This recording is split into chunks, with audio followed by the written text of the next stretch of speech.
CatSynth TV.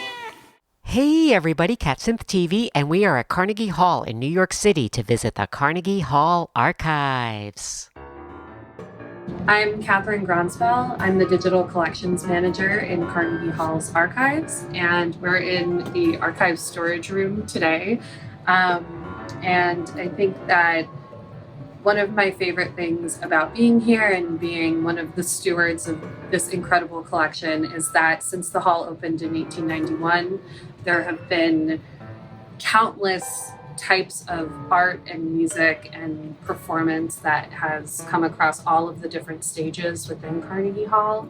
My name is Rob Hudson, and I guess officially I'm manager of the archives, but I've had the good fortune of being a part of what we do here for over 22 years now, and it's still fascinating every day to come in and work with the incredible history of this place. As Kathryn mentioned, it really covers such a huge variety, and some of the things that we've talked about here today are just a wonderful little snapshot with how this place can intersect with everything from the greats of classical music performance to jazz to rock to experimental music, dance, you name it. It really, it always keeps it interesting.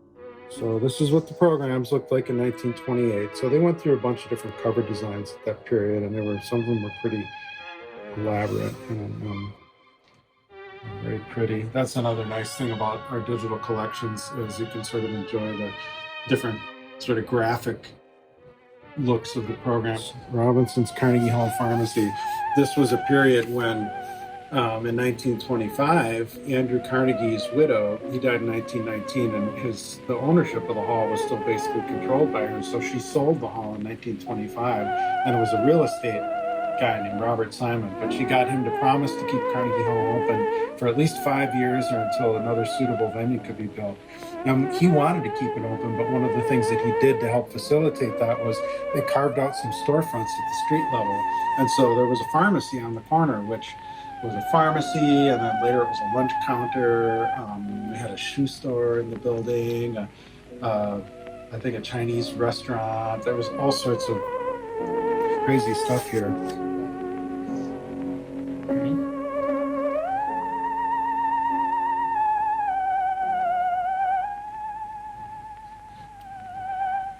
Everything from Scriabin to my old Kentucky home, right? We buy a lot of things on eBay, and we stumbled upon this, and you can see this is also 1933, and this was a Hungarian hypnotist that you can't find any information about this guy. His name was Fulop Foros. He signed the program here, but as we're looking at this, I look and I see these other signatures, and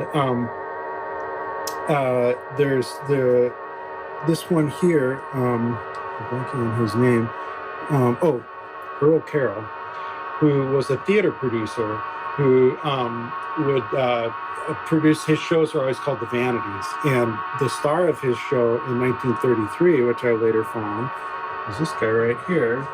It was Bela Lugosi, also known as Dracula. I don't know if he came to see a fellow Hungarian, or if maybe Fulop Foros went down the street to see Earl Carroll's Vanities and went backstage and got Bela Lugosi's signature. The Pan American Association of Composers, and that was I guess the U.S. premiere. Well, no, it's saying Varese he was living here. He wasn't actually born here. It was the world premiere. The thing says archives like high density shelving, huh?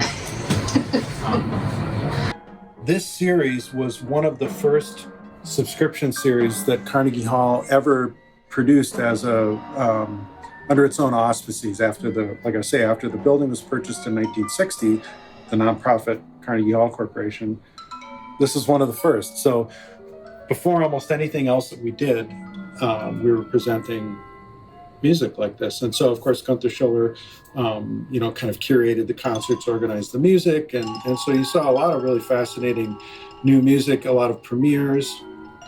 It's kind of nice having the signatures. I like the little musical signature with Milton Babbitt there. Presented tons and tons and tons of concerts here throughout the 60s and 70s. And I thought it was kind of interesting that he did something as experimental as what Yoko Ono was doing. But one of the most interesting pages that we've discovered so far is this one that you're looking at right now, which has Yoko Ono's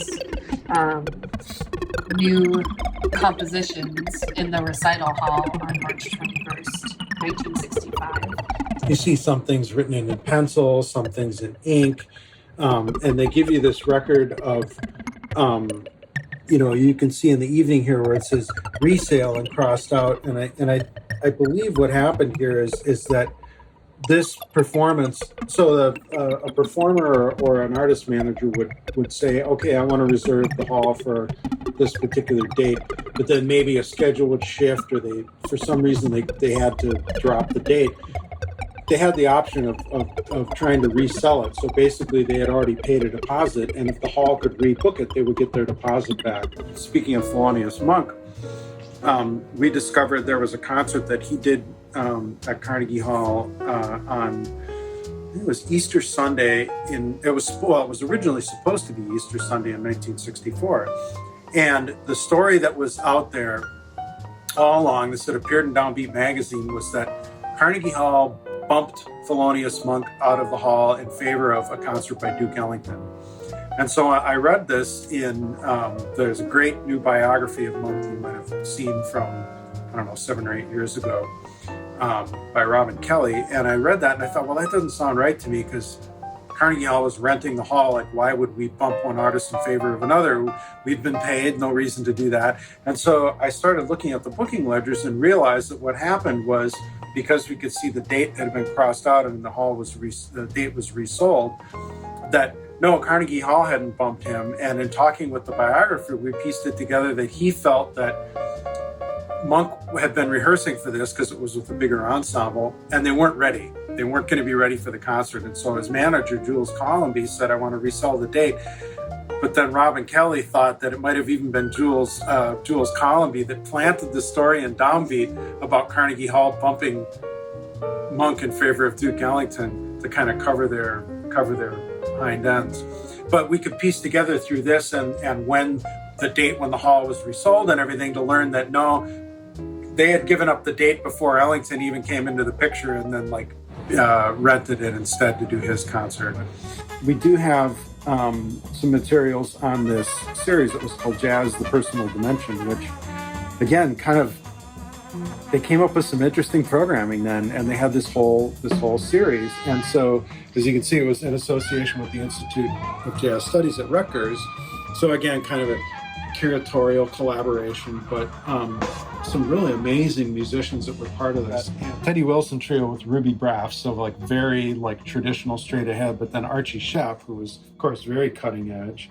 And this series ran for a number of years as well.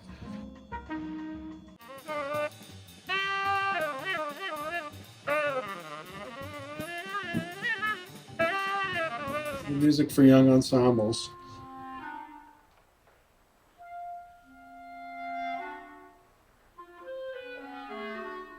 To find out more about the Carnegie Hall Archives, please visit these websites and check out the description below this video. Thanks for watching. Check out more at www.catsynth.com, and please subscribe to CatSynth TV.